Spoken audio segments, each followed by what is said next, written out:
Hey everybody, and welcome back to another max velocity weather forecast. And in today's forecast, we'll be breaking down the threat of a tornado outbreak across portions of the United States today. I'll give you the latest breakdown on everything that you need to know in this forecast, but let's first begin with what's happening across the United States today. We'll first begin with the southern plains, which is an area that we're watching for the threat of a tornado outbreak later today. You'll notice there's a low pressure system spinning back over in Colorado that brought some large hail and even a few tornadoes yesterday. This threat will continue today across a large chunk of the Great Plains that extends from areas like Texas all the way back through Nebraska and Iowa for the next 24 to 48 hours. There's one area in particular that we've actually been seeing some showers and storms that is correlated to a few tornadoes and as well as some large hail this morning across Arkansas and Louisiana. This threat will start to shift off to the east and start to weaken over the next few hours, but the bigger threat is where we're watching in the central and southern plains, which is where we could see the potential for a small-scale tornado outbreak later today. Big reason why we have this setup that has been continuing for the last several days is that we've had tons and tons of moisture lifting out of the Gulf of Mexico. You'll notice a strong southerly wind carrying very high dew points to areas like the central plains and even into areas like the Ohio Valley. And this is really why we're seeing showers and storms that are also capable of severe weather, is because of all this moisture. And this is going to continue for the next few days, but luckily there will begin to be a pattern change as we get closer to the weekend and into early next week, where this moisture will start to simmer down to the south, and that'll limit the severe weather potential across the Midwest and the Northeast as we go into next week, which is great news, but we will still be watching for some significant shower and storm activity closer to the Gulf Coast. Now, if you watch my previous forecasts, you might remember we've been talking about a negatively tilted trough impacting the United States later in the week. That's what I said back on Sunday and Monday, and now that is coming to fruition. We're going to end up seeing a negatively tilted trough over the next 24 to 48 hours, and what this will end up doing is pulling tons of moisture out of the Gulf of Mexico,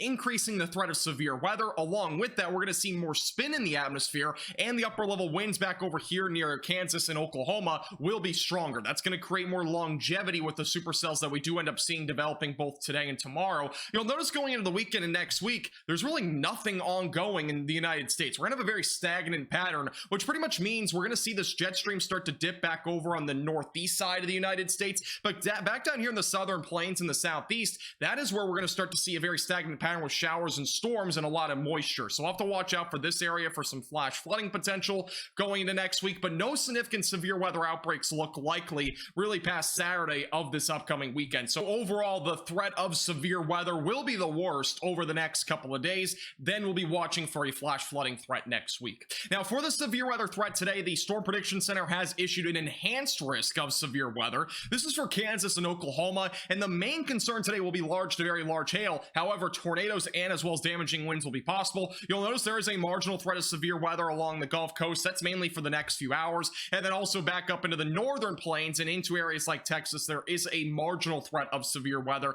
most likely for just some sporadic hail and maybe some damaging winds. So as I mentioned, the main concern today is large to very large hail. Any supercells that do end up developing, which a lot of the supercells that we'll see developing are going to be very isolated. So not everybody will see severe weather, but for those that do, it could very well be very significant. Now, as you might notice here, there is currently a hatched area. That represents the chance for 2-inch diameter hail or greater across the central and southern plains. In addition to that, that red shaded area means that there will be scattered hail upwards of tennis ball size, maybe even some hailstone sizes upwards of apple size are not out of the question later today.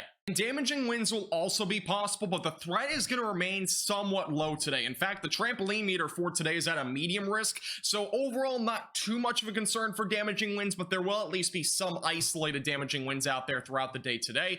The tornado risk is a bit more concerning. You'll notice that there is a hatched area across very far southern Kansas and into central Oklahoma. That is very concerning because we could very well see a potential for 1 or 2 EF2 plus tornadoes. That means an EF2 plus tornado is strong, so we might see a couple of strong tornadoes this afternoon and evening. Elsewhere, we still have a potential for a few tornadoes anywhere from Texas back through southern South Dakota, and make sure you have a tornado action plan in place later today, just in case there are any tornado warnings later today, or if there's any active tornadoes on the ground. You definitely want to make sure you have your tornado action plan in place. Now, the big reason why the tornado risk is increased today is because of the low-level jet. That's what helps to rotate supercells at the lower levels, and you'll notice here across Oklahoma around 5 to 6 o'clock tonight, low-level jet will be increasing. When you start to see these pink colors, that represents a bit of a stronger low-level jet. So some concern here across Oklahoma and as well as southern Kansas later today. For those back down in North Texas, the concern is much less, mainly due to the fact we're looking at a low-level jet around 30 knots or so, which is kind of on the weaker side of a low-level jet. Now, for the timing, we're going to go north to south, beginning with Kansas this afternoon. We'll have some showers and storms rolling through. This is going to be from an outer band, essentially, from that low-pressure system back over in Colorado. So back by around 4 to 5 o'clock, we'll have some showers and storms moving through. Bigger concern across this area is large hail and maybe some damaging winds. I'm not too concerned about tornado risk, but we could very well see a couple of tornadoes spin up, maybe back north of Garden City or near Hayes or Colby. There very well might be an isolated tornado or two later today, but I do think the strong tornado risk is very low across this region. Where the strong tornado risk is higher is across Oklahoma, and you'll notice on the future radar around 4 to 5 o'clock, storms will start to fire up, and if any of these storms are able to become discrete, that'll increase the threat of a tornado risk, and as well as very large hail. So we'll have to watch this region very closely later today. By 6 to 7 o'clock, very strong to severe storms will begin to really form and really start to explode across Oklahoma, anywhere from the I-35 corridor from Ponca City all the way back through North Texas. We'll be watching for some supercells developing, and as we get closer to about 9 o'clock, you'll notice that a lot of these storms will start to kind of form into clusters,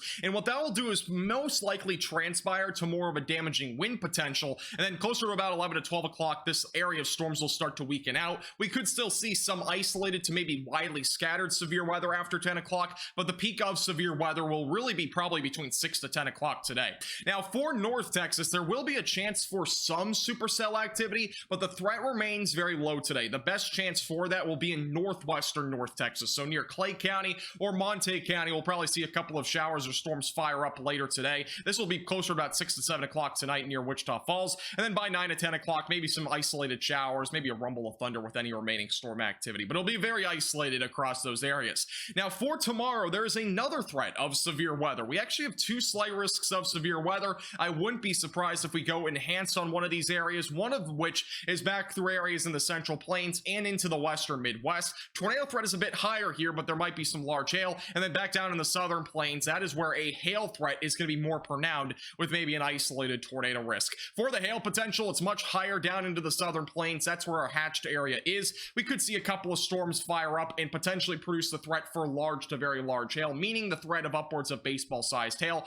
Damaging wind threat is also going to be kind of low tomorrow. It's low to medium. That means the trampoline meter will be around medium as well. And then for the tornado risk, it's not very high. The highest area will be back over into the Central Plains, and this is because that low pressure system will move off to the northeast, and that'll eventually create some spin in the atmosphere back up into the Central Plains and as well as the Western Midwest. Low tornado risk further to the south. That is where we will really not have any sort of ingredients to really spin up supercells, at least to a very high level, so there might be an isolated tornado risk. For the Central Plains, you'll notice that spin over here into western Kansas. That's where that low pressure system will be located. Some showers and storms will fire around 4 to 5 o'clock tomorrow. These will quickly produce some large hail and damaging winds, with a tornado risk being existent. Best chance for severe weather will be during the evening hours. By the overnight hours, those showers and storms will start to weaken off very quickly. And for the Southern Plains, we'll be watching for some showers and storms to fire up. It'll likely be a pretty widespread area of showers and storms, but overall, the threat of severe weather will not be super high. They're going to be very widespread storms. So we'll be watching for a lot of rain, potential for some flooding, and as well as damaging wind gusts, but some hail will also be possible with those initial supercells that do end up firing back over in Central Texas. And there will also be a chance for severe weather on Saturday. The threat is low at this time. We'll talk about more on this in our next forecast. Make sure to like the video and subscribe if you've not already. This forecast is brought to you by Platinum Contract.